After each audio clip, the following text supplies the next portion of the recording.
This is FAKT.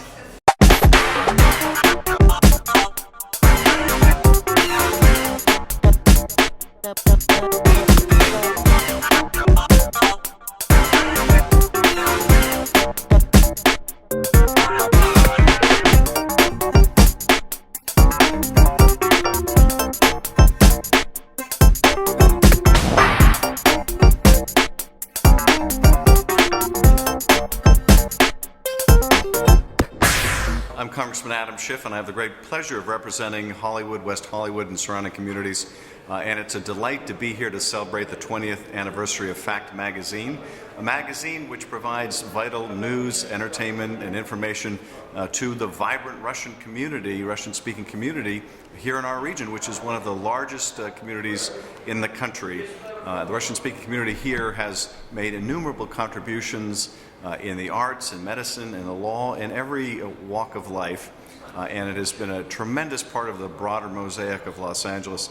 I'm very proud to represent this incredible Russian-speaking community and delighted to be here today. Good morning, ladies and gentlemen. It is my pleasure to open our conference, FAKT Magazine 20th Anniversary of Russian-American Communities. I would like to express my appreciation to all people who come today to join us to celebrate our anniversary, and those who still be coming. Traffic, we know it's LA, and I would like to say thank you to U.S. Representative Adam Schiff, Mayor Abby Land, West Hollywood Mayor Abby Land, Council Member John Duran, representative from Russian government, Mr. Alexei Korzhuev, who is Deputy Director of U.S.-Canada Department of Ministry of Foreign Affairs, who came from Moscow to join us. And please welcome, and Vice Consul from Russian Consulate from San Francisco, Igor Shakhtar, and everybody else who is in the auditorium. Thank you very much for coming. It is my pleasure to welcome Mayor Abby Land. Thank you very much, and thank you. And really, I wanted to just open this. I unfortunately can't stay for the whole presentation, but really on behalf of myself and our Mayor Pro Tem, John D'Amico, and Councilmember John Heilman, and Councilmember Jeffrey Prang, who I think is going to try to join you a little bit later, along with my colleague John Duran, we say welcome and congratulations on your 20th anniversary. You provide great information to the Russian community here in America, and I know the periodical you have is really instrumental in keeping them informed and connected, not only with what happens here in America, but with what happens in Russia. So we really just want to say congratulations, and we as a city have recognized you before and thanked you for your work, but it's nice to celebrate 20 years, and everybody looks great, you know. And I do want to say on behalf of the city, what's been really nice is that we have been able to work in partnership over the years, and I had an opportunity to speak with the deputy director as well. I know there is a lot of information coming from Russia around issues that the government has on specifically the gay, lesbian, bisexual, and transgender community in Russia, and I think I would be remiss if we didn't talk a little bit about that, and I hope there'll be some dialogue today as a city that's committed to human rights and acceptance and respect for everyone who resides in our country and all around the world. I look forward to seeing how we might work more closely with FAKT magazine and make sure that your readers understand what our values are and think of how we can make sure and educate people in Russia about about accepting and celebrating diversity and making it an integral part of the community. And so I look forward to those future discussions for sure. And for those of you here today, please know the City of West Hollywood sponsors a Human Rights Speakers Bureau. And on February 10th, right here in this auditorium, we'll be having a conversation around LGBT rights and human rights in Russia and the world. And so for those of you that are interested in that, I do hope that you'll come. We'll have more information. But again, I truly look forward to celebrating your 40th anniversary here, and wish you only continued success and luck as you go forward, and how we can partner to continue education is great. So thank you so much. And I'm going to turn it over to my colleague, John Durant, so he can say a few words as well. Thank you. Thank you, Marilyn. Thank you, Mary. Again, I want to join Abby in congratulating you and welcoming you to Greater Los Angeles. We were having a discussion earlier about the fact that West Hollywood's its own separate city, and all the cities that make up Los Angeles. I am a very fortunate Angelino because I had the opportunity to travel to Moscow and to St. Petersburg. I performed with the Gay Men's Chorus at Tchaikovsky Hall, which is a beautiful hall in Moscow. It was a gorgeous, gorgeous setting back in 1999. And I've met so many wonderful people. And the fact that I represent a community that has a Russian-speaking population, so I was able to, have that little interchange with them as somebody from the United States. I think one of the great challenges for our community moving forward is that we are the second largest concentration of Russian-speaking immigrants, second only to New York City. Here in West Hollywood, we have a very large, significant population here of Russian-speaking residents, but the number is dwindling over time. A lot of the immigration that occurred in the 1970s, those residents are now getting aged, up in their 80s and 90s, and we don't see a lot of new Russian-speaking people moving in, and instead their children are doing what's part of the American story. They're assimilating, they're marrying non-Russians, they're moving to the Valley to raise kids. That's kind of what we're seeing. So I think the challenge for the Russian business community, especially along Santa Monica Boulevard, is how to deal with those changing markets and challenges. I think a lot of our English-speaking community people would love to try borscht. We're just afraid. We're just afraid, And so I think that's the challenge for many of our Russian businesses, is how to open their doors to all the markets that exist along Santa Monica Boulevard and other parts of the West Hollywood community. And so I'm glad that FAKT is here, and I'm glad to see representatives from our community, from the Russian-speaking community. But in the future, that's always been West Hollywood's story, is the integration of various communities into one great diverse patchwork. So look forward to hearing the discussion. Like Abby, I have a real job that I have to get to at some point this morning, so I'll be leaving early as well, but I appreciate being invited to be here. Thank you very much.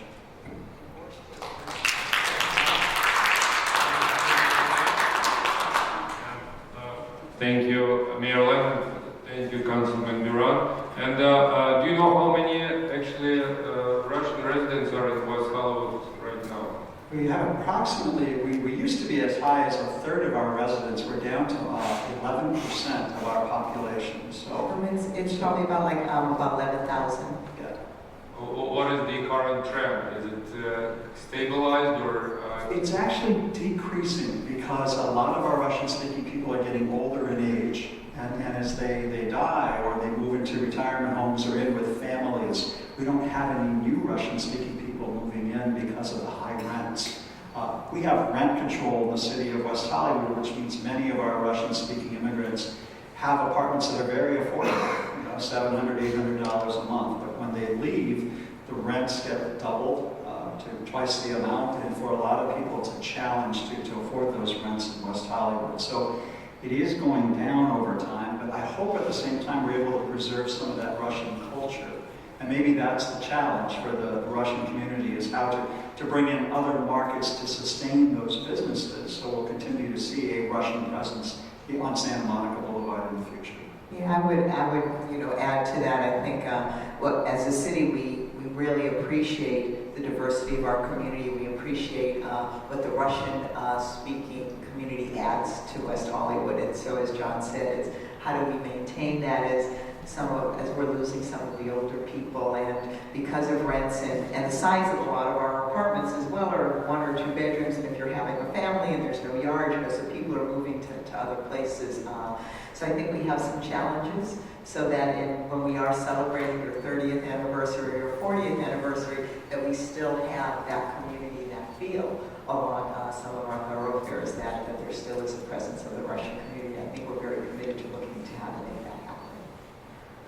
There are over 500,000 Russian speakers in California, and West Hollywood is the only city that created Russian Advisory Board.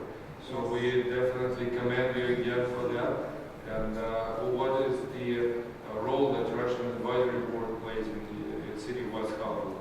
The Russian Advisory Board is made up of people that live or work in the community, and they advise us about issues of importance specifically to the Russian community, issues around making sure there's cultural activities, issues around providing for social services. We all recognize that a number of the Russian community is older and they need special supportive services as they're dealing with declining health, and they advise us on that, as well as working with our other advisory boards, our lesbian gay advisory board, our transgender advisory board, so we can do some cross-cultural competence building. And so they're very active. We do a Russian festival once a year. I know that's been featured in your magazine, and that's an opportunity to really show all of us all the wonderful cultural activities, learn about the borscht, and really, bring the community together. They're kind of a bridge for the Russian community to those who aren't Russian in our community. The only thing I'd add to what the mayor said is the Veteranaya, the Russian veterans who are here, take great pride in their service during World War II. And it's actually a place that brings us together when we recognize that the United States and Russia worked together to defeat fascism and to defeat Hitler. And that's part of the story of the world, part of world history that a lot of people seem to forget. So, working with our Russian veterans, they're a large component of the community, and making sure that they are honored alongside our United States service members at the same time, I think has been a really important part of the integration of the communities. Yeah, to let our Russian guests know that there is a monument to erected in West Hollywood devoted to Russian World War veterans. I think it's the only one in the country. Yeah. We were very, very proud to be able to work with the community to put that in. It's in Plummer Park, and it's a very important monument in our park. Thank you so much. Thank you for having us, and again, congratulations. Absolutely, thank you for hosting us here. It's, usually ФАКТ magazine is very grateful to City of West Hollywood. We always were getting a lot of help and necessary for us to survive. And again, thank you for coming to share our joy. Thank you for having us.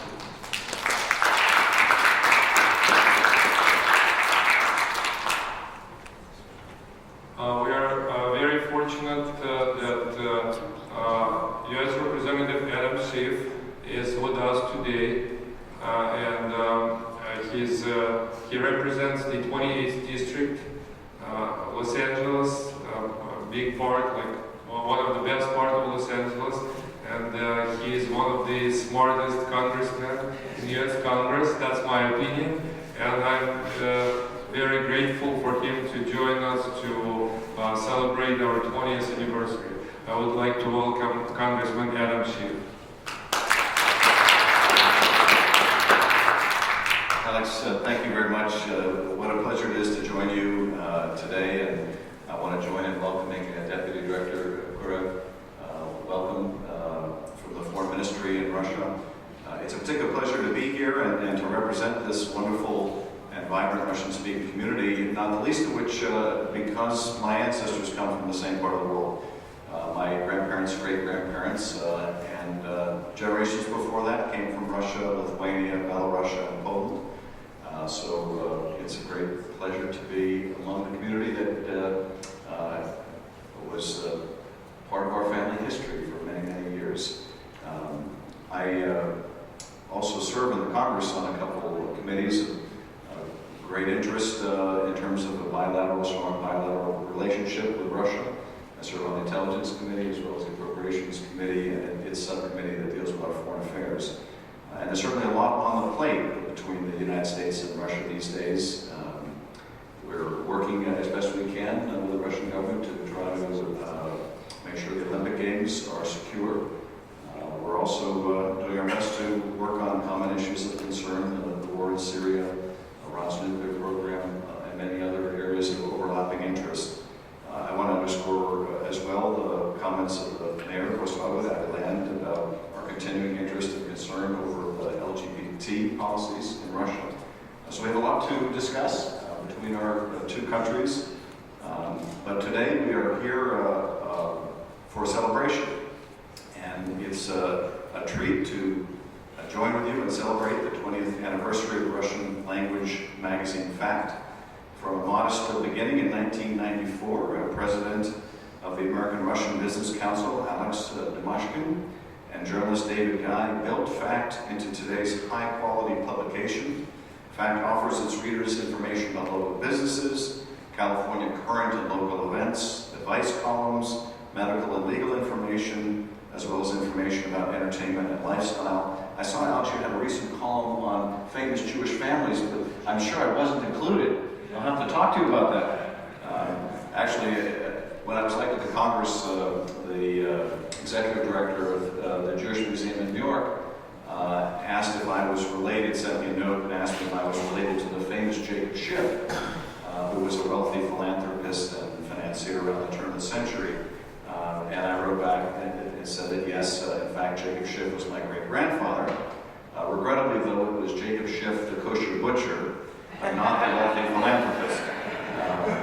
So that other Jacob Schiff is probably in the note of Jewish families. But since 2007, ФАКТ has been published by American Russian Media Incorporated and received the 2009 Achievement in Business Award presented by the City of West Hollywood.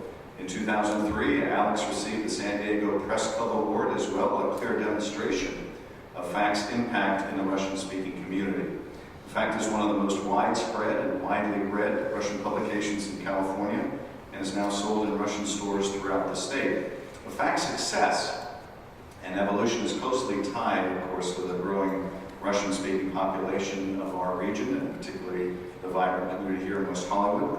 The Russian-speaking community began immigrating, as John was saying, to West Hollywood in several ways, notably in the 1978, 79, and 1988 through 92 periods, particularly with the dissolution of the Soviet Union.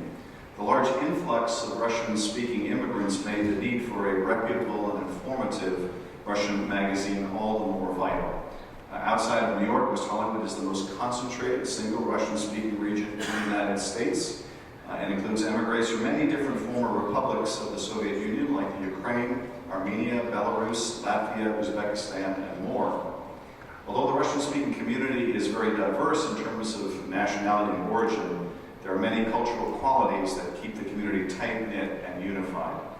Beyond the vodka, of course, the piroshki, the caviar, the borscht, and the kalbasa, Russian culture has always emphasized family and a sense of togetherness. Places like Hummer Park epitomize this sentiment, where on any given day you'll find a large body of often older men playing chess, checkers, cards, or backgammon.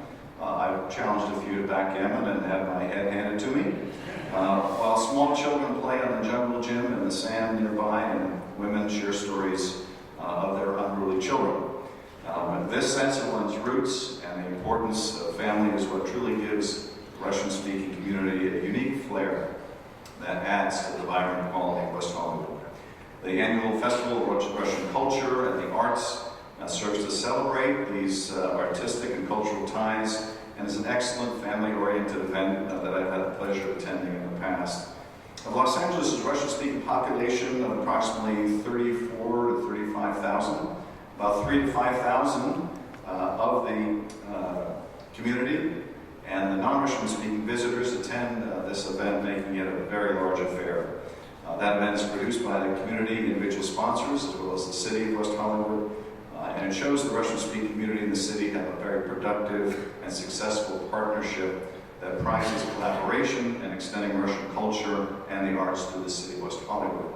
The festival is highlighted by special performances by local Russian celebrities, arts and crafts by local artisans, and food by many of the wonderful Russian delis located on the Santa Monica and Sunset Boulevards.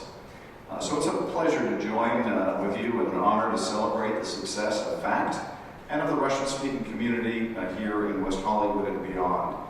I want to thank the community for its enormous contributions to the district, and I'm thrilled to see what the future will bring. Я вас поздравляю, спасибо большое. And if I may, Alex, I'd like to present you with this special certificate of congressional recognition in honor of FACT magazine, and congratulations for 20 years of service to the Russian-speaking community throughout Los Angeles. Thank you so much.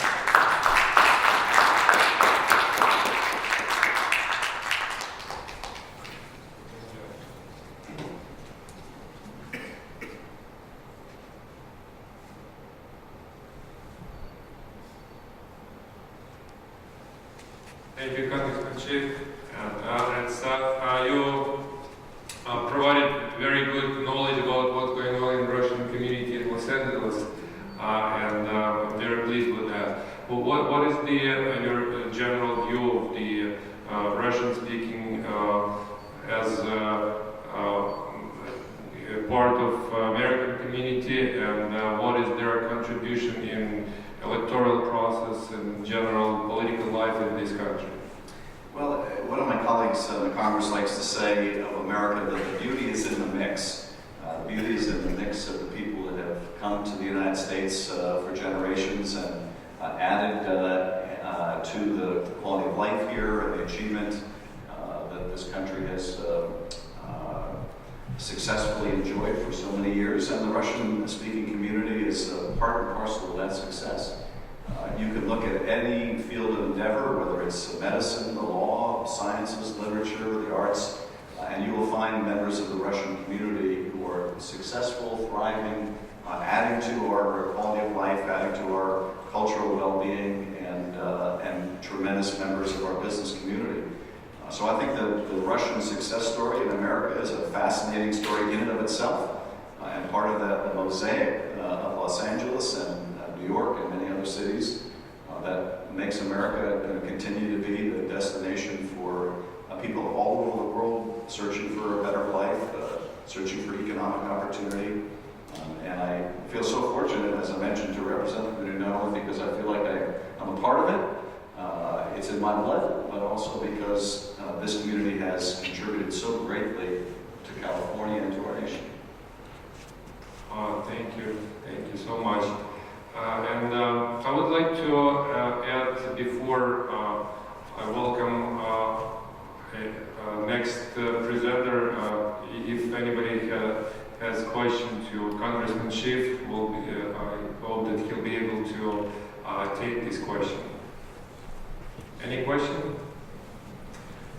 Yes, if I can just say, because I think it's very timely, and perhaps some in your audience would be interested,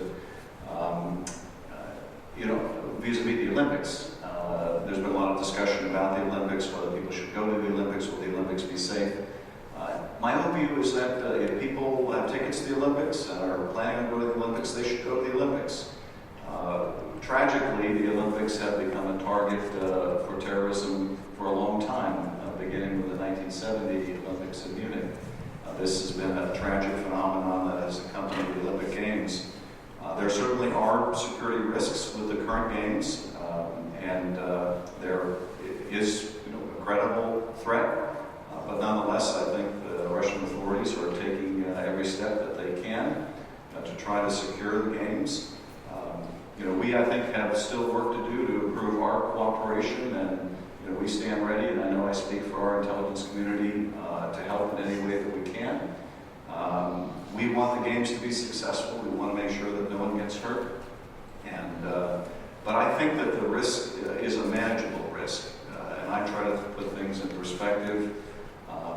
The risk is never going to be zero. You do what you can to mitigate that risk. But for most of us in our lives, whether it's the threat from terrorism here in the United States or the threat in Russia, you're still at greater risk at any given day in stepping into your car and driving on the freeway than you are to be the victim of a terrorist attack. So probably the most dangerous part of the Olympic Games in Russia will be the drive to the Olympics, having nothing to do with terrorism.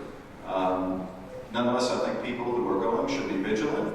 They should listen to what the security officials at the Olympic Games have to say. They shouldn't wander off into less secure areas and need to be mindful of their circumstances and take prudent, ordinary precautions. But we certainly hope that the Games are successful, and we stand ready to help in any way we can to ensure their safety.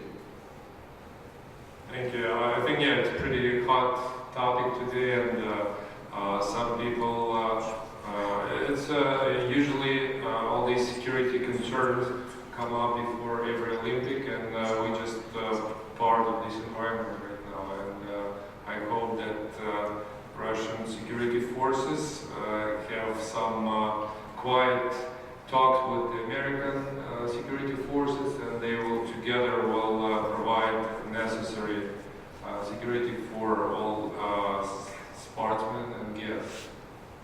Exactly. Thank you so much. If you allow me to say a few words, because we're talking about the birthday guide, which is FACT magazine. I hope you were able to pick up January copy of FACT magazine that's available outside, as well as there is food outside that was kindly provided for us by Pacific Food Store. If you know this relatively new Russian feature in Los-Angeles, it's similar to Costco but filled with Russian products, so the food is available for all participants. FACT magazine was, as you may imagine, was born.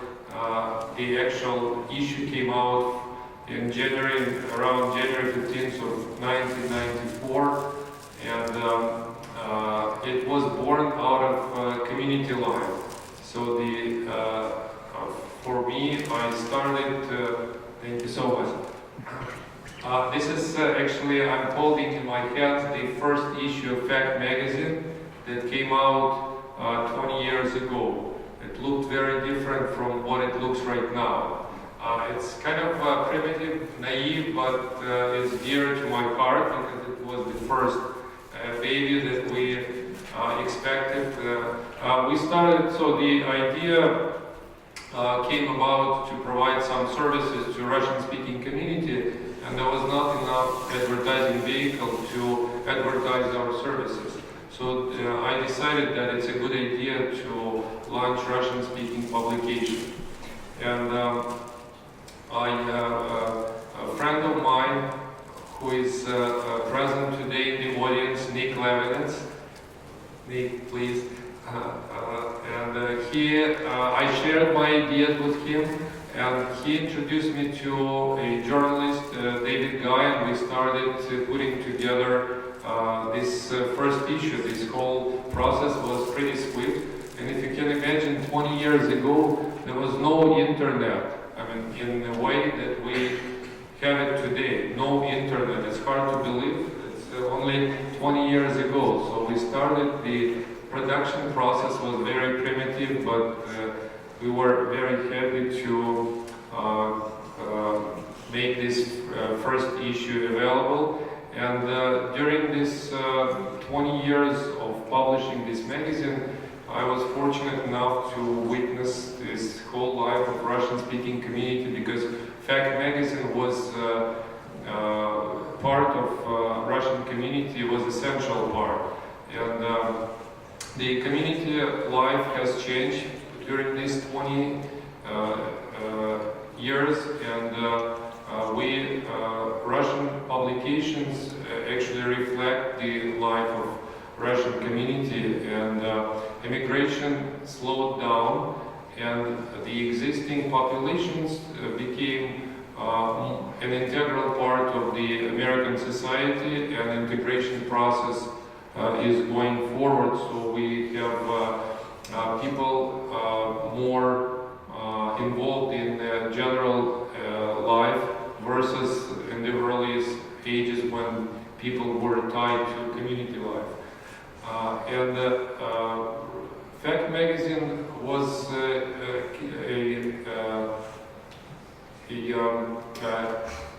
catalyst for us to launch a lot of other community business. When we celebrated the 5th anniversary of FACT magazine, I decided to make it joyful, and we decided to invite famous Russian performers to take part in the celebration. It was Mikhail Zadornov and Lev Leshchenko, so they took part in our 5th year celebration of FACT magazine, and this became a start for another direction of business of my company, which is entertainment. So we started to provide, organize events and concerts for the Russian-speaking community, and we've been doing this for almost 15 years in that. FACT magazine also was at the very beginning of American-Russian Business Council. There was a very small, tiny classified ad here in FACT magazine, which invited people. Russian and American businesses are cordially invited to attend the first meeting of the Russian Business Chamber of Commerce, which was an invitation to create what actually became American-Russian Business Council. So it was born because of this magazine. So the reason I'm talking about it because it's a birthday, and again because I would like to stress that FACT magazine eventually became a staple of the Russian community in California, and gave birth to a lot of different community businesses, and I'm very grateful that we were able to achieve this today. And I would like to thank you all people who were with us for all these 20 years. We have a few of them in this audience. I can see Pavel Rakshmir, who was with us from first year and worked with us more than 10 years. He's retiring right now, but I'm very thankful for his service. I'm very thankful for my employees. There is Alex Pustetnikov here, who is in charge of our distribution and contributes a lot to our success, and many other people who helped us during these years. Today we consider what's going on with the Russian community, and again I'm very thankful to Mr. Alexei Korjaev, who came from Moscow to take part in our conference today. He is from Ministry of Foreign Affairs, and if you heard lately, the Russian government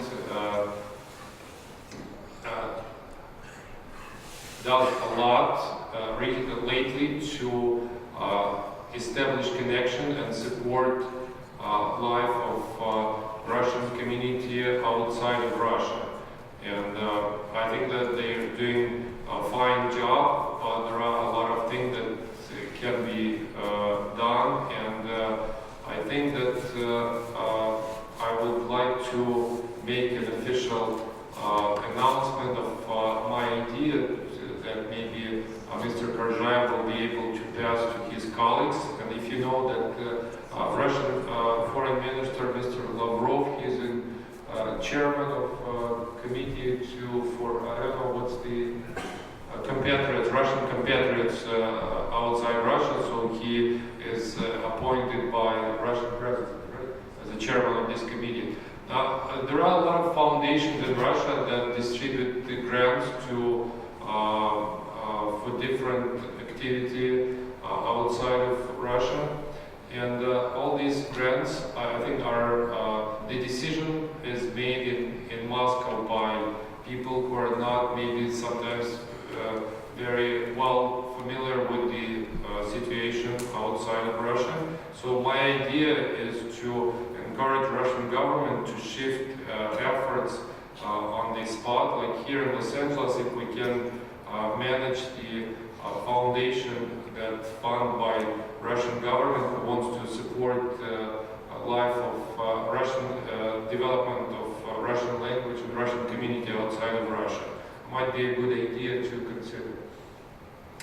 I also would like to thank representative from Russian consulate, Mr. Igor Shakhtar, that he came from San Francisco to take part in our conference, and I would like to welcome him.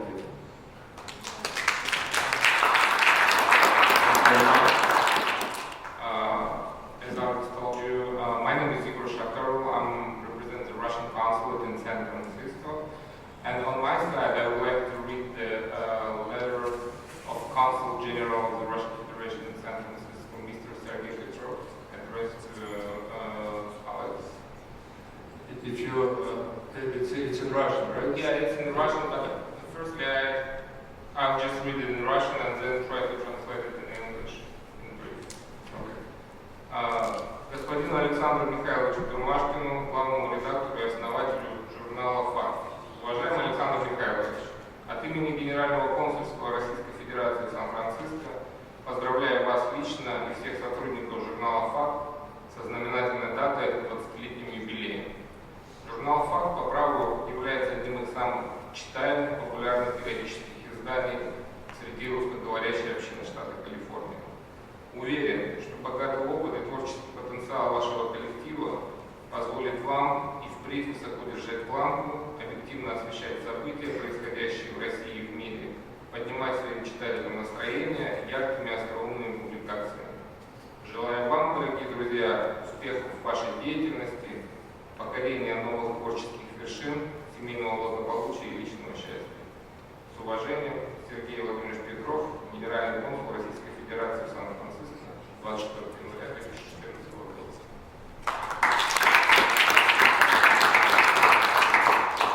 So I'll try to translate it in English. To Mr. Gromashkin, editor and founder of the ФАКТ magazine. Dear Alex, on behalf of the Russian consulate in San Francisco, I would like to congratulate you and all employees of the ФАКТ magazine with the 20th anniversary. ФАКТ magazine is one of the most popular and widely read publications among the Russian community in California.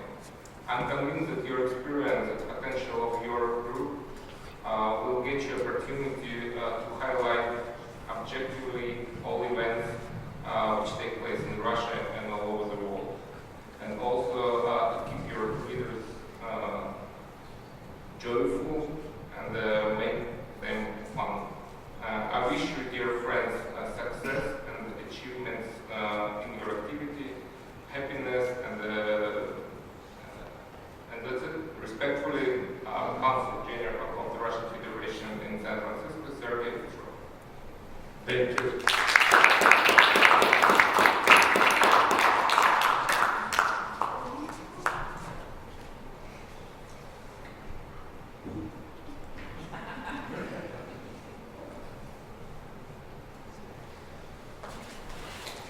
Thank you, and I'm very grateful for a personal gift that came from Consul General. Thank you very much. And right now it is my pleasure to introduce our guest from Moscow, Mr. Alexey Vyacheslavyich Korzhaev, Deputy Director of the U.S.-Canada Department of Ministry of Foreign Affairs of Russian Federation.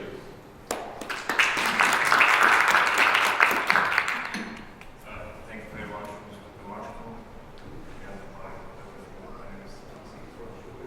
I'm sorry. It's not a problem. Although, frankly, it's a little bit unusual to speak to. Can you speak loud? is Alexei Karshuev, as I said. I'm Deputy Director of the Department of North America at the Foreign Ministry. And I would like, first of all, to thank Mr. Tomashkin for the invitation to come here. I don't know if your friends are aware of it, that you sent several letters to Russia's leadership. And the reason that I'm here is basically a positive response to your letters. And just a sign that Russia's leadership listens very attentively to the voice of its compatriots living abroad, particularly in the United States, and we are all trying to be as helpful and friendly as we only can. First of all, I would like to congratulate Mr. Tomashkin, all of you, and the FACT magazine on its 20th anniversary. I have to admit that I had no knowledge of this edition before we received it, unfortunately, from Mr. Unfortunately, not having any knowledge of this edition before we received the letter from Mr. Tomashkin, but I know that the Consulate General knows a lot about it and maintains good working contact with all the organizations that Mr. Tomashkin and others present in this hall represent. The only thing that I have read so far was an interview with our Consul General, Mr. Petrov, which was rather nice and unofficial. I really like this style of the way you conduct interviews. But now I have already read several pieces of your magazine and will be happy to distribute it among top officials at the Foreign Ministry. And if you have any way to send us in the future at least one copy of your magazine, please be assured that we will be very dedicated readers. It's a little bit unusual to speak to such a distinguished group of compatriots in English.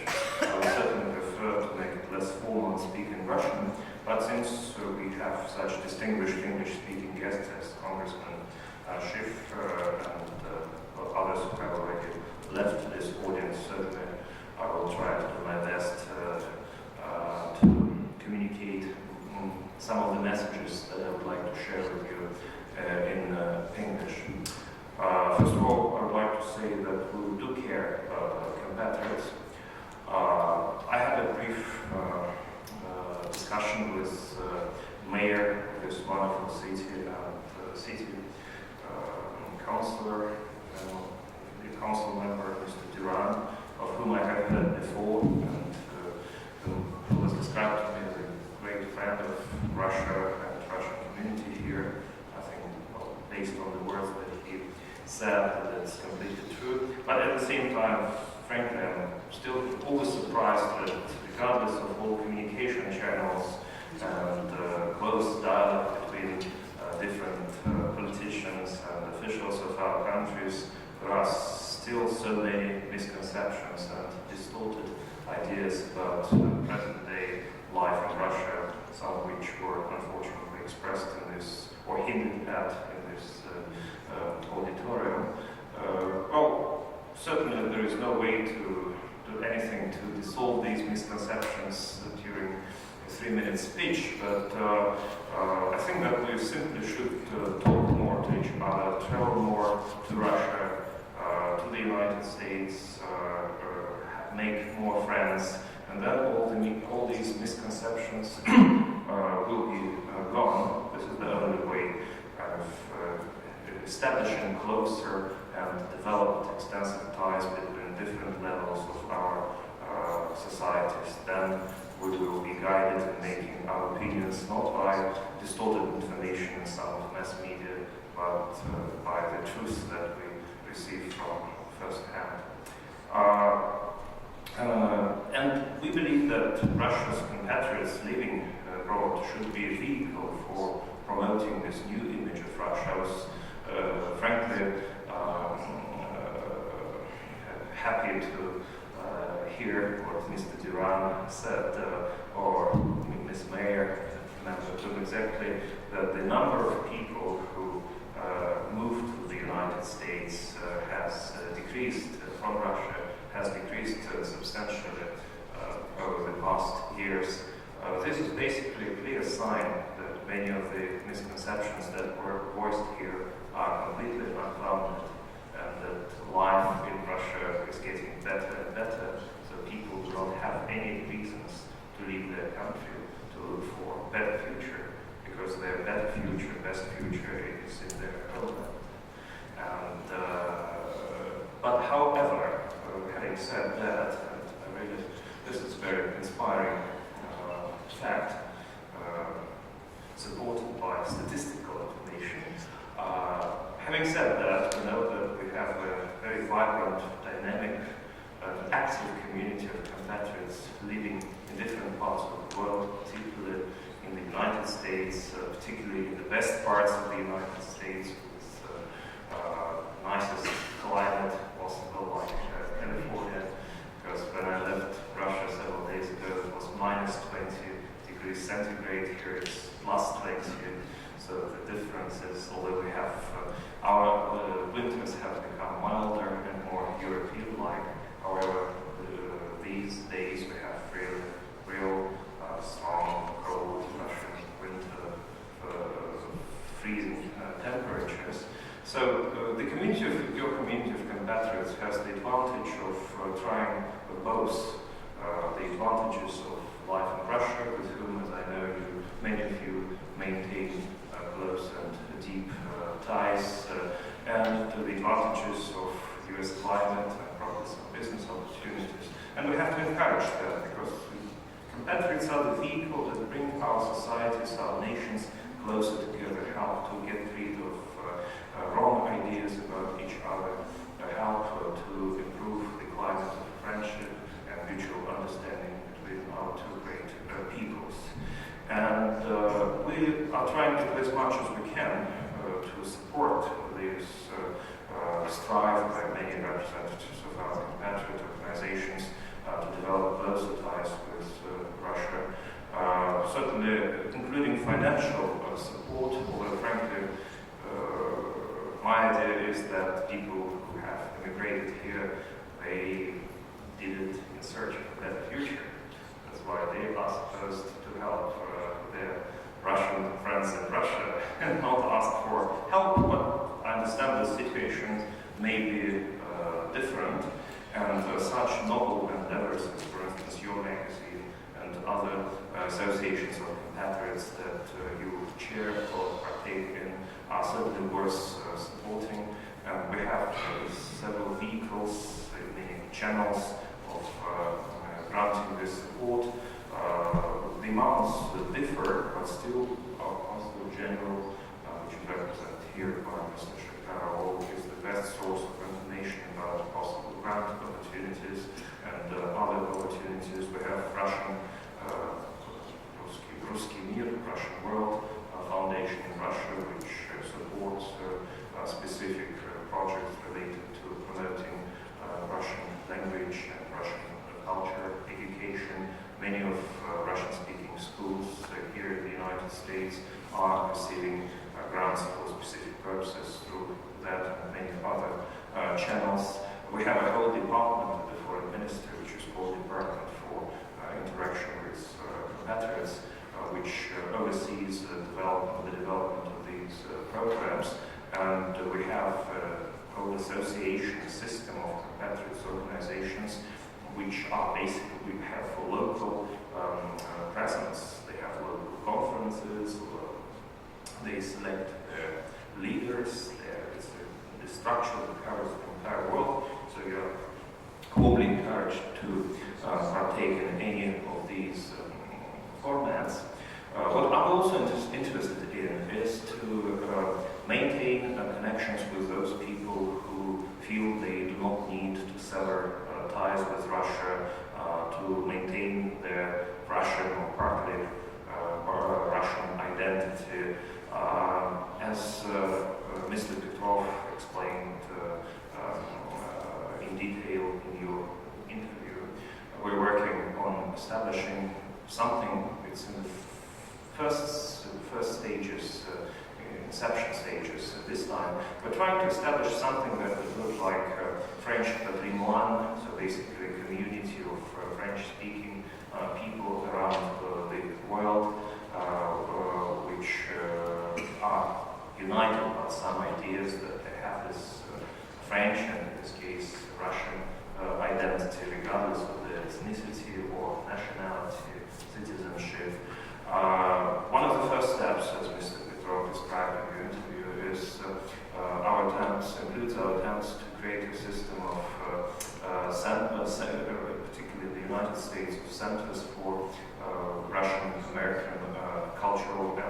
historical heritage.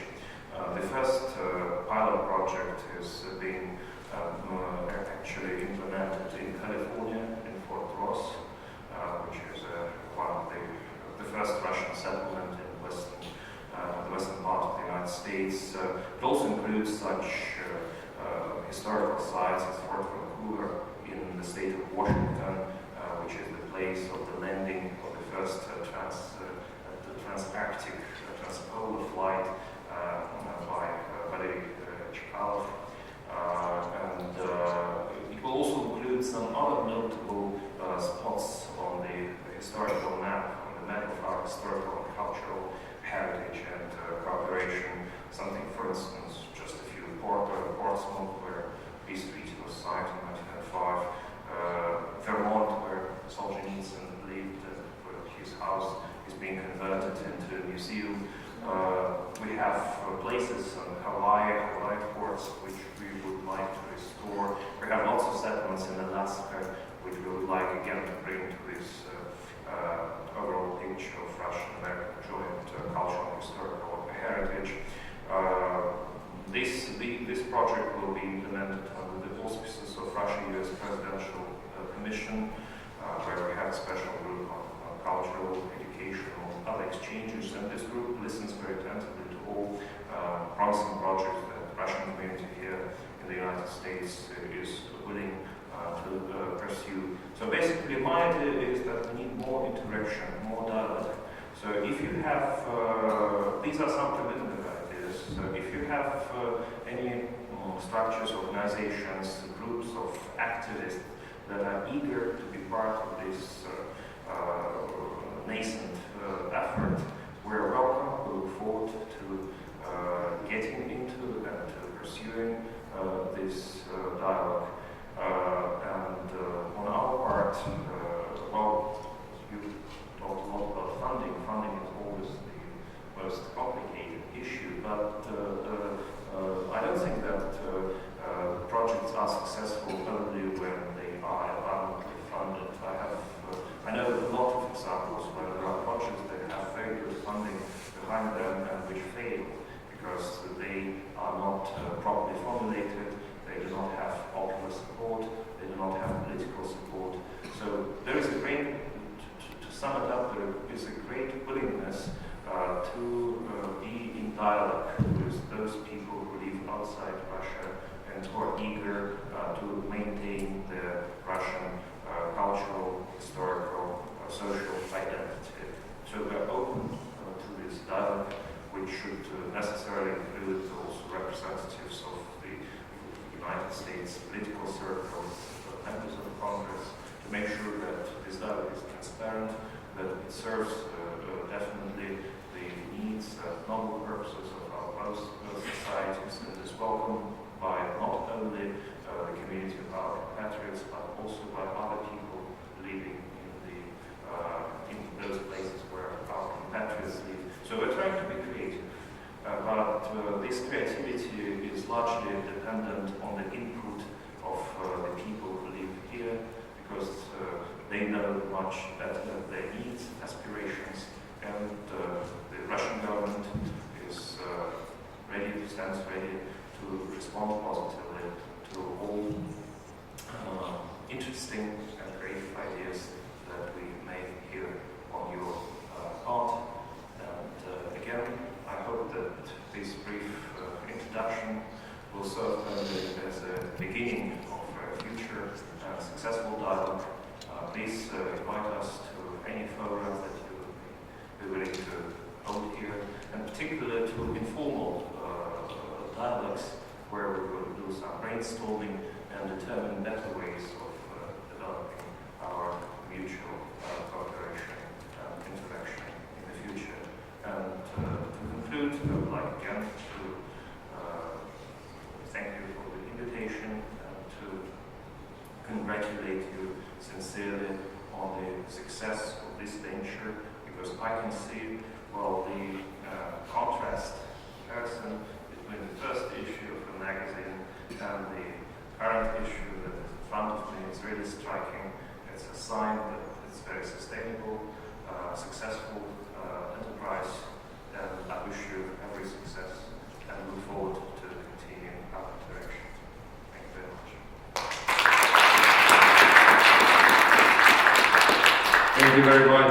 Mr. Korzhuev was very informative presentation, and I believe that this is just the beginning of our strong cooperation in the near future. I'm glad we get to know each other, and I wish that our cooperation will flourish in the near future. Thank you very much, and I wish I could stay longer and have a formal chat with you, but my flight is, so I will stay for some time. Sure. Yeah, again, thank you for taking your time to attend our event. I hope it will be beneficial for both sides. And right now it's my pleasure to welcome our young, beautiful, rising star of the Russian community of West Hollywood, Lika Osipov. She is founder of Eventual School, producer of Miss Russian LA Beauty Pageant, award winner of Role Model of the 2012 year, and a Special Achievement Award.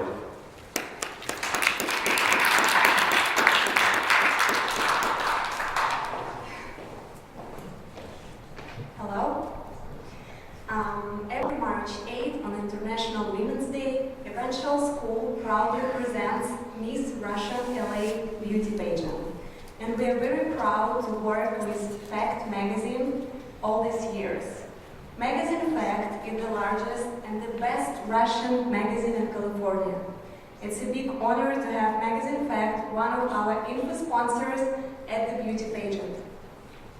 And now a little bit about Miss Russian LA. This time, the beauty pageant team has stepped up, booking the W Hotel at the location.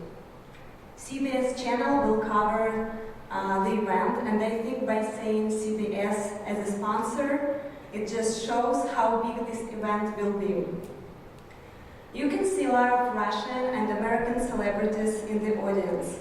It's an annual event for Russians, and one that is marked in calendar for the next year, right after the event ends. And today I'm here, I'm very proud to be here today, with the beautiful winners of Miss Russian LA, Olga and Sabrina. And we want to say how much we appreciate our partnership, and we're looking forward to work with ФАКТ many years more. And also we would like to invite Mr. Drumashkin to be one of our honorable judge this year at the beauty pageant. Thank you. It's a big surprise. Thank you so much. Thank you very much. It's absolute pleasure. Happy anniversary. Thank you so much. Kolos, can you give us a little more detail how many participants will be in your contest?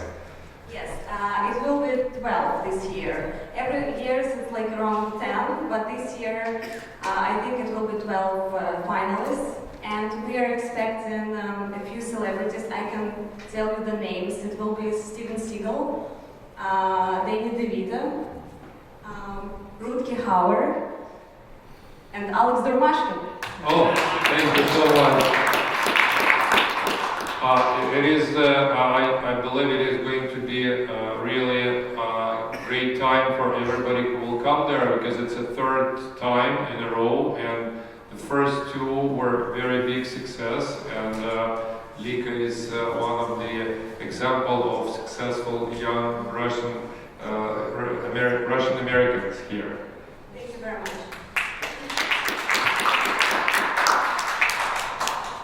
We are fortunate. There are a lot of Russian celebrities living among us, specifically in Los Angeles, and we are very fortunate to be around them. And when I met Mr. Korzhuev, he asked if Aida Vedisheva will be here today, and she's here. Aida Vedisheva is a friend of mine for many years, and we've done a lot of projects together. So I would like to welcome Singing Liberty.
20th anniversary of your very popular Russian-speaking magazine, ФАКТ.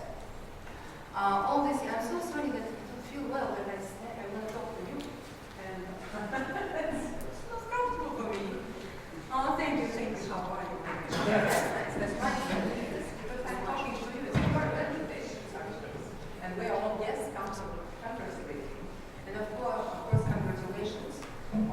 You worked so hard all these years, I know, long time. We worked together, really together, many projects. And you worked so hard to achieve your goal, and you did it. Your magazine, the Russian-speaking magazine, ФАКТ, is the best magazine in California, and I think one of the best magazines in the USA. So your successful achievement, your endeavors achieved so high that it is very inspirational. And you prove that no matter where you came from, nothing can interfere with the one's dreams that once remain dedicated and determined. Congratulations on this. I still feel not comfortable because I stay not looking at you. I would like to look at you.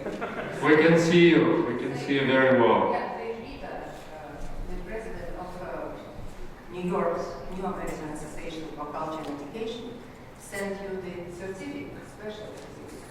This Margarita Kagan, but I don't have it with me. But it's on you. Okay. Thank you so much. Thank you so much. Yes. God bless you, and we wish all my people, and Margarita, all organization, wish you a very successful future in all your endeavors. May God bless you. Enjoy the fruits of your hard work. Thank you, and thank you for the flowers. Thank you very much. Если позволите, буквально одну ремарку, я просто хотел воспользоваться возможностью, поскольку Ида Соломонова такая живая легенда России, популярность которой после ее отъезда все более увеличивается. Вот я хотел бы сказать, подтвердить, что все двери российских государственных учреждений для вас всегда открыты. Я оставлю для вас карточку с прямым мобильным телефоном. Если вдруг вы будете в Москве и сочтете возможным посетить Министерство иностранных дел, я и мои коллеги, руководство Министерства, будем искренне рады выступить в качестве гостей. Пожалуйста. Для меня большая честь лично познакомиться с вами. Спасибо вам большое. Thank you so much. I would like to now welcome Council Member Jeff Prague, who joined us just now. He is I would say, the best title for him, one of the best friends of the Russian community in Los Angeles. And he always participates in Russian events, and we are very fortunate to have Jeff Prague as a friend. So please welcome. Thank you very much. Congressman, nice to see you here to join us. Welcome back. Always good to have you in our town. I want to thank Alex for the invitation to be here. Alex is one of the most important leaders in the Russian-speaking community in Southern California. He's been a great friend and advisor, and I want to thank you for all you do on behalf of the community, on behalf of the city of West Hollywood. Gentlemen, welcome to West Hollywood. We're glad to have you here. I want to extend my congratulations as well on behalf of our entire City Council for this very auspicious occasion, the 20th anniversary of ФАКТ magazine, which I wish I could read, but most of it, but it's 20 years is a very, very, very long time to establish themselves as an important news institution in the United States. I'm very proud of the work that we have done in West Hollywood on behalf of the Russian-speaking community, which, as you know, is anywhere between 20% a third of our population. The West Hollywood is known throughout the world for many things. We're known for the Sunset Strip. We're known for our association with Hollywood. We're known for our large gay lesbian population. But one of the things that makes West Hollywood so special is this wonderfully rich and vibrant Russian-speaking immigrant community, which has done so much to add to the social fabric of who we are as a community. And when I moved to West Hollywood from Michigan 25 years ago, I had many expectations of what West Hollywood was going to be all about. But this group of people who and their families had endured so much over the generations was something I did not expect. It's actually been one of the greatest pleasures of my time in my 17 years in public office, was getting to know the Russian-speaking community. And I particularly wanted to acknowledge those veterans of World War II who really helped to guide me and help me understand the issues and the priorities of the community and how the importance that they played in West Hollywood. And now West Hollywood, I think, is recognized throughout California as the center of social life and cultural life for the Russian-speaking community in California, from our veterans events to our annual Russian-style festival to the infrastructure that we provide in supporting the Russian language library and Parks and Recreation program and all the other services that we provide to the Russian-speaking community in West Hollywood. It's been a great privilege for me to know this community, to embrace this community, and to be able to be a part of it, to be a friend, and to be of service. And I'm very pleased to be able to be here today to acknowledge FACT's anniversary and to all the people who have participated. And it's particularly poignant this particular week, I think, with what's going on in Sochi with the Olympics, to remind us of that relationship and remind us that sometimes things are good and sometimes things are not so good, as we've seen from the Russian government with their treatment toward LGBT people. But we're hoping that these continued dialogues will help us address some of those issues in the days ahead. Alex, thank you so much for the opportunity to be here to speak. And thank you all for being here for this important celebration. Thank you so much, Councilmember Jeff Bragg, and we wish you success in your current position and your future political campaign. Whatever you desire for yourself, I wish you to become true. Thank you, Right now, as I said, FACT magazine is a essential part of Russian-speaking community, and we touch different sides of community life. Education is one of the essential part of community life, and we have private schools in among the Russian community, and I would like to welcome a representative of Dvorskaya private school, which is considered to be Russian private school. It will be Ilya Kuntsevich, and he has a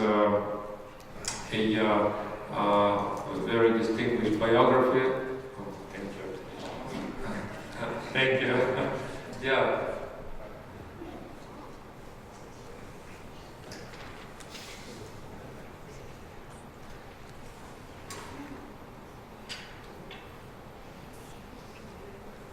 Ilya is an interpreter, and he's a graduate from Anderson School of Business of UCLA, and he has a lot of achievements in business, author of books on economy and many more. So welcome, Ilya Kuntsevich. Three things I would like not to talk about is politics, propaganda, and paranoia. So let's leave it behind and let's talk about education, love, and people, who we all are, and how we should share these beautiful emotions with each other. Alex, it was very nice to meet you a couple of years back. I'm really excited about the progress you're making. You're a great person. I would like to do more business with you in the future. And a part of the liaison that you bring to the community is talking to the world about education and the Russian people and their children who come to the United States and get the education for themselves. And the school I would like to talk about is West Hollywood College Prep, which was founded by Ella Dvorska. Ella, if you don't mind, I would like you to write. She's the director and the principal, and her school has over 100 students right now who learn both English and other languages, so they grow up bilingual. 3 of our children go to this school, and I see only good things developing in them. This is an extremely well-rounded school which provides excellent education with 100% acceptance rate to colleges and universities in the United States post-graduation. And it provides a very smooth transition from no English, no American culture whatsoever, into blending into the US culture in sync while keeping the heritage of the Russian and Ukrainian and Belarusian culture at the same time. So I don't know how Ella does it. She assembled a great team of teachers and teaching assistants who really strive to help the children get better acclimated and learn and become the citizens of the world effectively. So thank you, Alex, again for inviting us, for hosting this event. Again, congratulations on the anniversary, and we will definitely stay in touch. Thank you so much. We have several Russian language publications in town, and one of these publications called newspaper Nedelka, and publisher of this newspaper, Andrei Cronin. I would like to welcome him.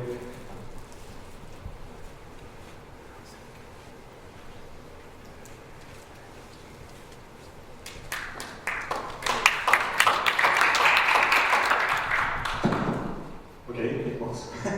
Okay, so event we're celebrating today is a really great milestone for our community.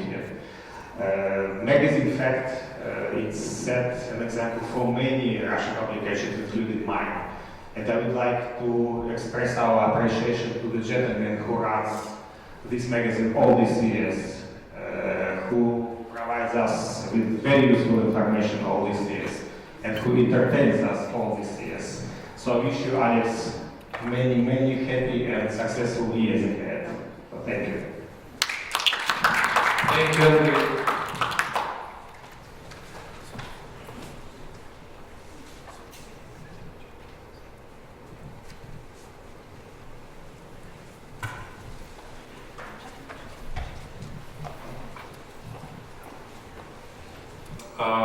Our next speaker made it to our event, and I know that he was very busy with the trial, and we will touch another side of Russian communities, legal services provided by the Russians, and I would like to welcome the first Russian-speaking attorney in California, Boris Gorbis. He is also a founder of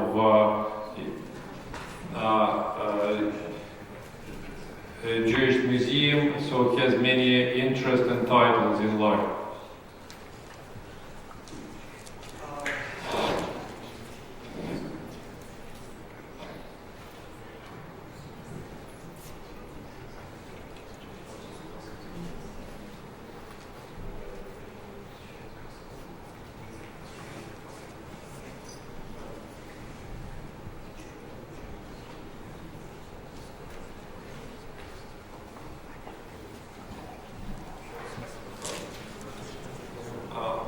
Guests from Moscow, they have to leave right now for a flight, so thank you very much for your participation, Mr. Hershey. Thank you so much.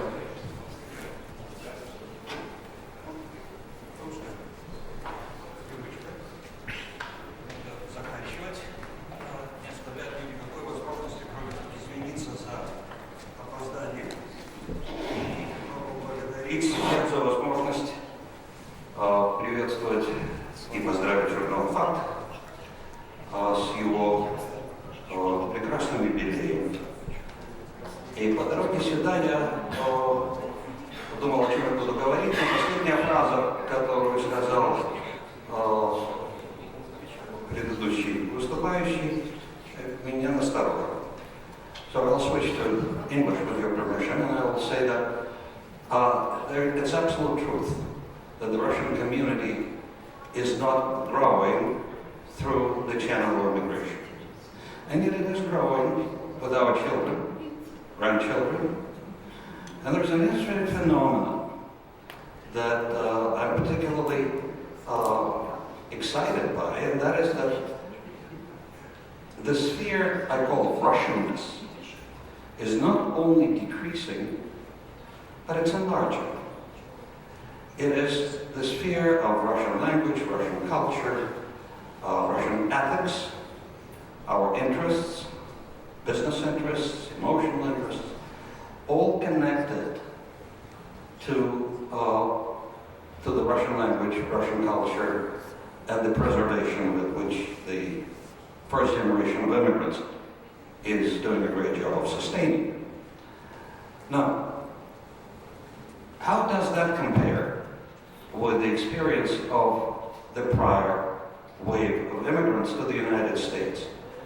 A famous sociologist, one who spent most of his life examining Russian immigration, Soviet Jewish immigration in particular, Tzvi Gitelman said, this generation has a very short lifespan. They'll disappear.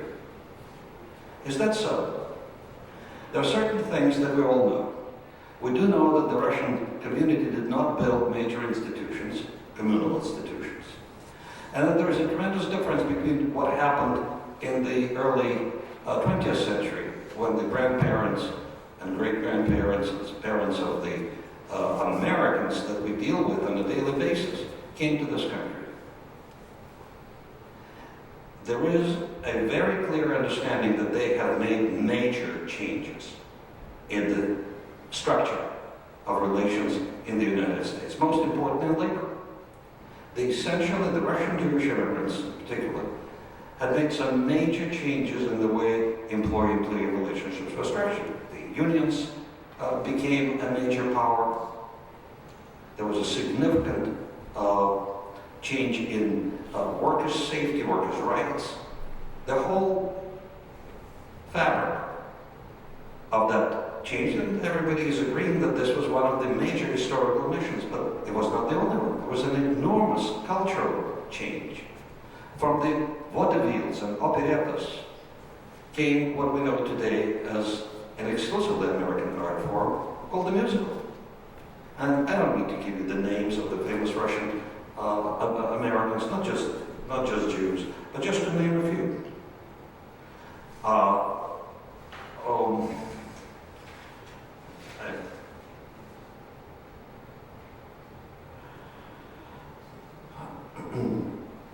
But we also have our own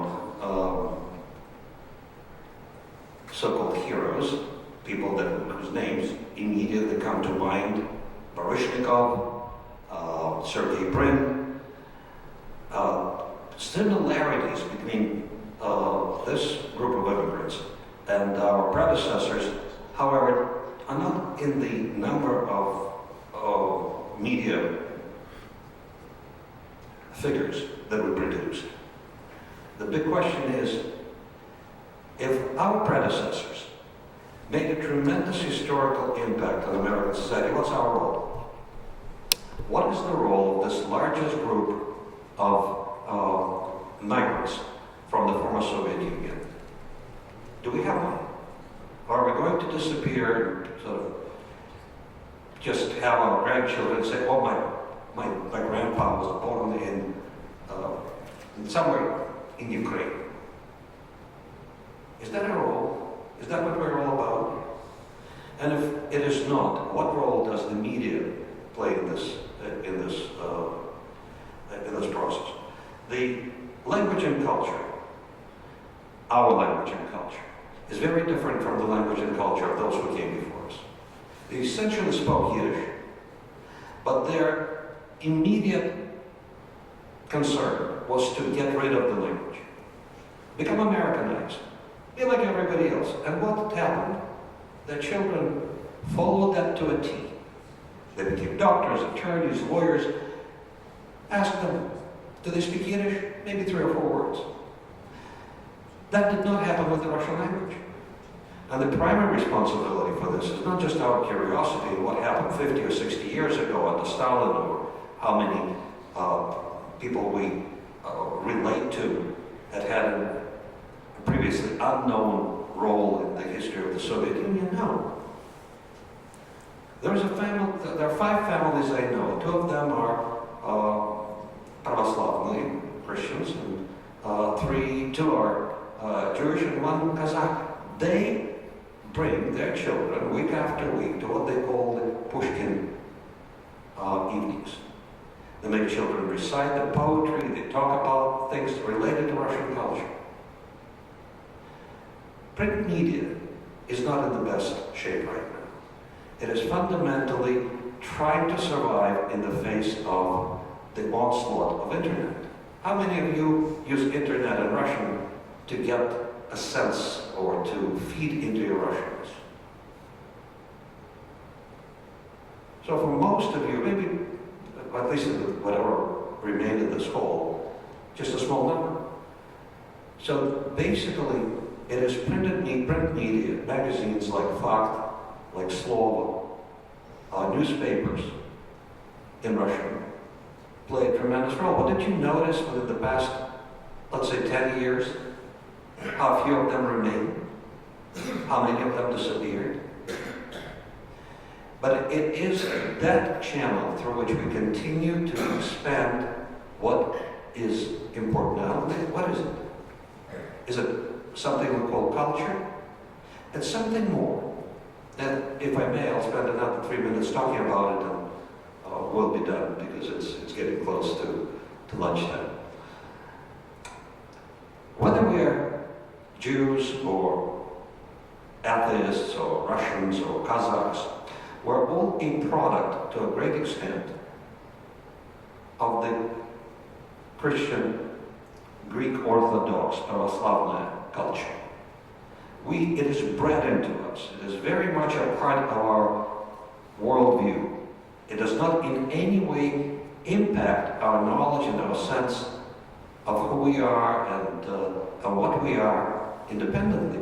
But as a collective, as a group, as a diaspora, this is what we do. This is what we feed on. This is what we practice.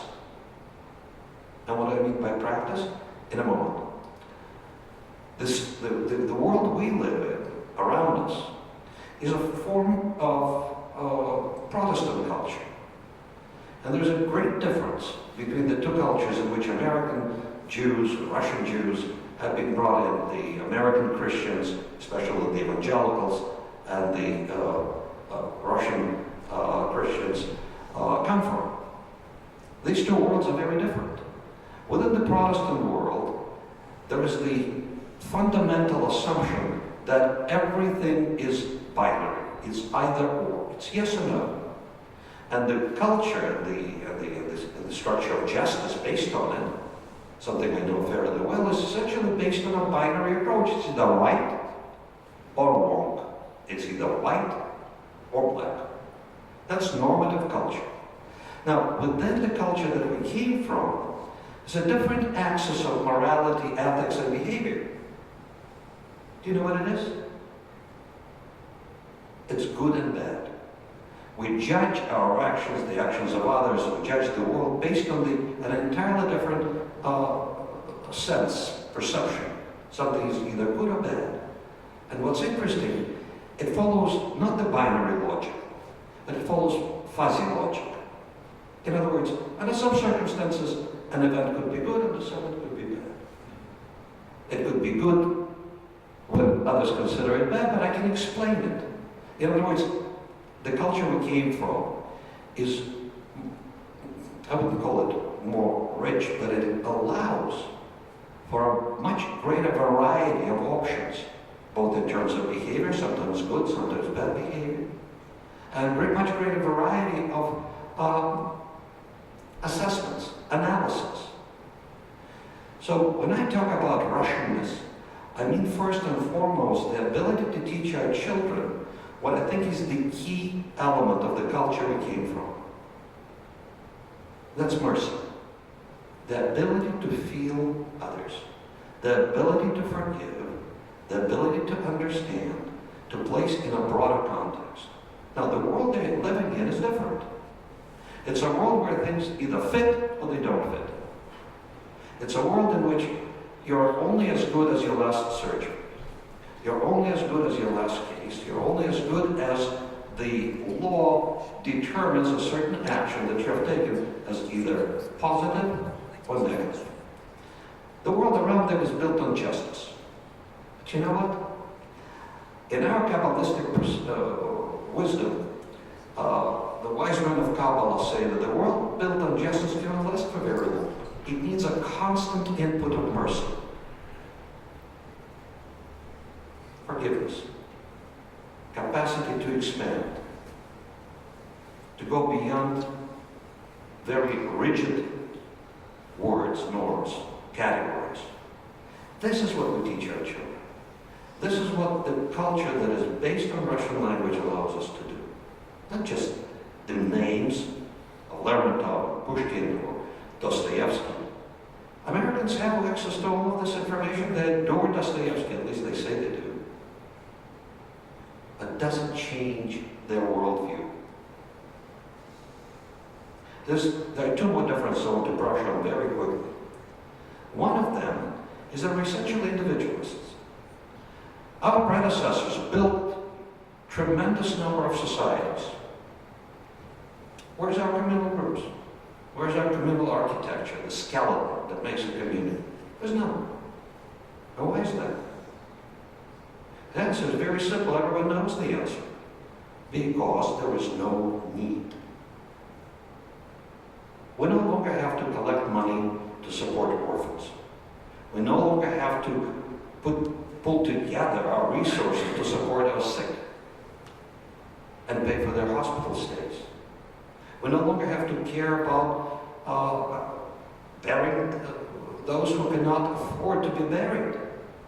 You know, all the burial societies that were born in the 20s and 30s were born to take care of the bodies of those whose families or they themselves could not provide for their decent burial. The collective grouping was based on need. So when I ask the question, is there a collective historical mission for Russian diaspora here? At this point, the answer, I don't know. Can't see it. Where is the need to have one? So what supports my optimism that we do, in fact, have such a mission? It's what we take for granted.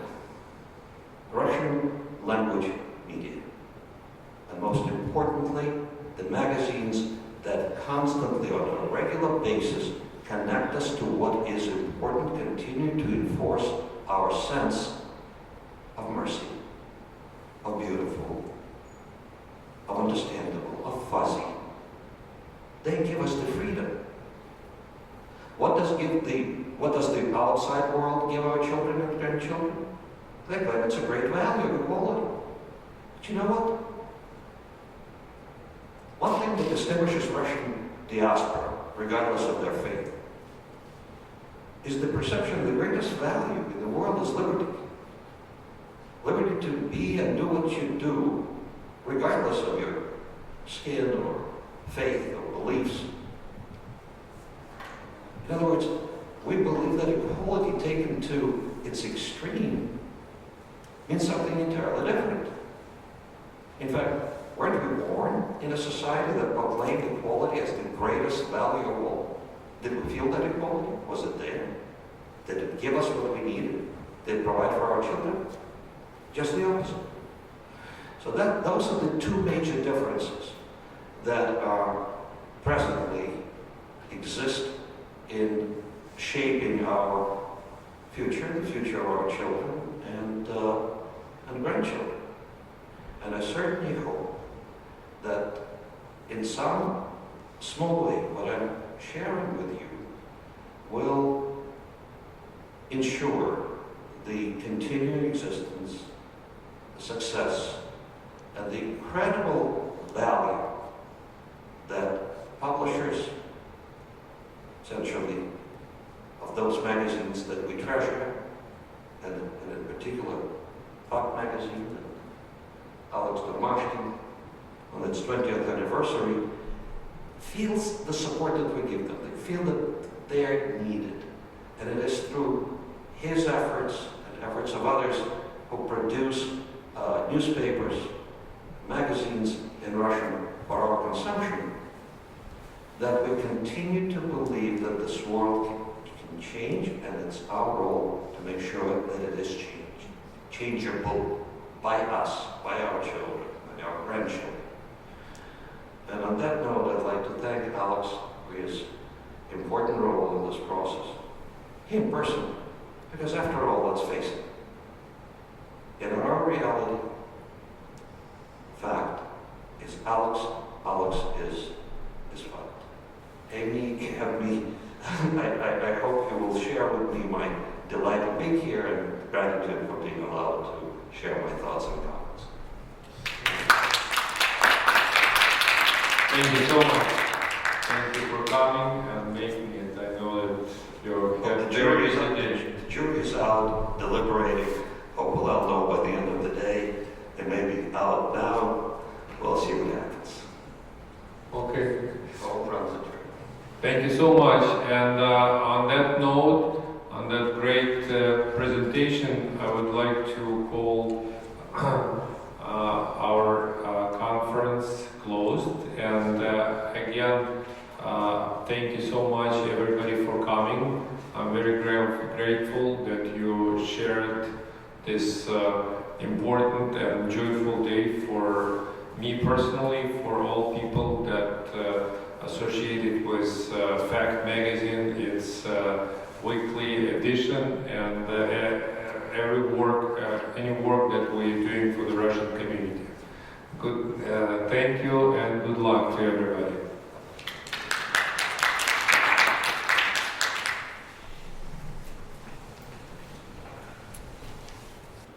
Сегодня потрясающий, счастливый день в моей жизни.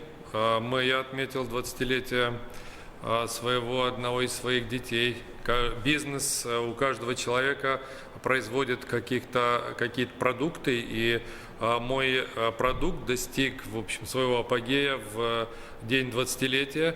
И я очень счастлив, что мы провели сегодня потрясающую конференцию, на которую пришли чиновники высокого ранга, мэр, конгрессмен, представители из Министерства иностранных дел, генконсульства и много друзей журнала «ФАКТ», которые разделили с нами радость, были в этом зале. И я благодарен судьбе за то, что этот день произошел. И, в общем, что можно сказать? Это большое счастье. I wish you good health, that's the main thing. And you are so talented, you are multi-talented. Yes, so therefore, I know that in the near future there will be new endeavors and maybe more successful even than ФАКТ, because your life is ahead. Take care of your health, take care of your family. God bless you, congratulations. Thank you so much. Поздравляю вас. Большое спасибо за приглашение. Мы встретили достойных людей, огромное количество. И благодарны вам за все, за публикацию, за... И вообще, надо сказать, что с вашего журнала, с вашего представления для гражданам Лос-Анджелеса, я знаю, что здесь много русских, у нас появилось много просьб восстановить их во дворянстве. И мы рады, что мы нашли ваши корни. Спасибо. Ну, я действительно удивлен, насколько у тебя получается собрать таких людей. Мы приговорили с товарищами из России, который постарше пригласил в Москву в МИД встретиться, а который помладше сказал, что поможет школе по своим каким-то программам. Вот, поэтому спасибо тебе за все, и тогда буду держать тебя в курсе, какие у нас там успехи, и так Конечно, далее, буду рассчитывать конечно, на да. твою дальнейшую помощь. Ну, еще Да. раз Спасибо, поздравляю. да, будем скакать к новым победам. Спасибо тебе Посмотрим, большое. что ждет впереди. Да, обязательно. Да, спасибо. Хорошо. And thank you for all the good job you're doing for the community. Thank you so much. All right, take care. Я ветеран войны, Вовчук Михаил Борисович. 10 лет тому назад, ровно почти, у меня появилось желание выпустить справочного характера книгу, посвященную ветеранам войны, которые проживают в городе Лос-Анджелес и других городах Калифорнии. Я обратился с друзьями к Дурмашкину, и он оказал большое уважение и желание нам помочь. Благодаря Дурмашкину целый год мы потратили и выпустили один выпуск вот этой книги, которая называется «Калифорнийцы. Участники Великой Отечественной войны». Алекс, спасибо огромное, что ты пригласил сегодня меня и команду Miss Russian LA. Мы очень счастливы работать с журналом «ФАКТ», и мы надеемся на долгое сотрудничество. Спасибо. Спасибо, Лика, ты со своими девушками и собой украсила наше событие. И спасибо огромное за помощь и за любовь. Спасибо. Меня зовут Раиса Петровицкий. Я пришла сюда, чтобы поздравить Алекса. Мы с ним когда-то начинали вместе. Были очень тяжелые времена. Были времена, когда наши факс-машины не работали. Мы бегали с одного офиса в другой, помогали друг другу. Просто не верится, что это было 20 лет тому назад. Но время бежит. И вот я сегодня здесь пришла, чтобы поздравить Алекса. Я желаю всего-всего-всего хорошего. Я считаю, что ту работу, которую он делает, это очень важно. Это очень важно для нашей комьюнити. Это очень важно для нас и для наших детей. Алекс, я тебе желаю всего-всего хорошего в твоем бизнесе. Спасибо, спасибо, спасибо. Сегодня был прекрасный день у меня.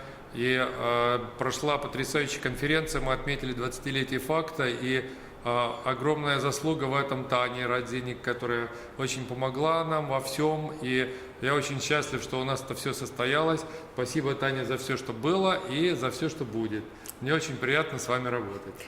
Спасибо, Алекс. Я рада, что конференция прошла удачно, и что все получили удовольствие. Я думаю, что люди хорошо, я думаю, что все очень хорошо имели возможность пообщаться друг с другом и получить удовольствие от встреч. И желаю вам успехов еще на много лет. Спасибо, спасибо, спасибо.